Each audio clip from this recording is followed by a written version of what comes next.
सिद्धिविनायकाच्या मंदिराच्या क्रेटमध्ये उंदीर video viral, तर वृत्तात तथ्य नाही मंदिर प्रशासनाचं स्पष्टीकरण। बीकेसी ते आरे दरम्यान धावणार मुंबईतील पहिली अंडरग्राउंड मेट्रो। 1.25 तासाचा प्रवास आता अवघ्या 12 मिनिटात। मुंबईकरांचं स्वप्न लवकरच पूर्ण होणार। नवी मुंबई आंतरराष्ट्रीय विमानतळावर एअरफोर्सच्या विमानाची लँडिंग चाचणी होणार। चाचणीसाठी 5 ऑक्टोबरला पंतप्रधान नरेंद्र मोदी राहणार उपस्थित।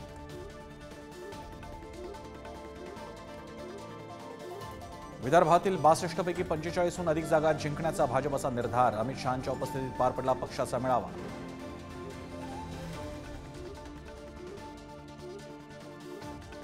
प्रिया दत्त वांद्रे पश्चिम मतदारसंघातून आशिष शेलारांविरोधात लढण्याची शक्यता। काँग्रेस खासदार वर्षा गायकवाड आणि प्रिया दत्त यांची भेट घेतल्यामुळे चर्चांना उधाण।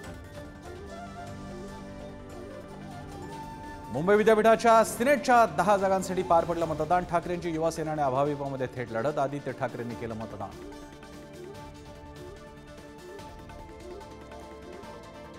बदलापूर अत्याचार प्रकरणातील आरोपी अक्षय शिंदेनं बंदूक हिसकावून पोलिसांवर गोळीबार केला। स्वसंरक्षणासाठी पोलिसांनी गोळी चालवली। ठाणे पोलिसांचा दावा, मृत अक्षय विरुद्ध गुन्हा दाखल।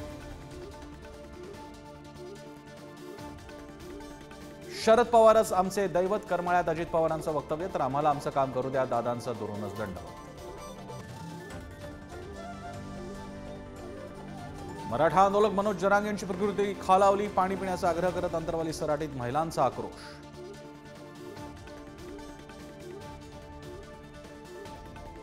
पुण्यात आणि कोल्हापुरात जोरदार पावसाची हजेरी। अचानक आलेल्या पावसामुळे नागरिकांची तारांबळ।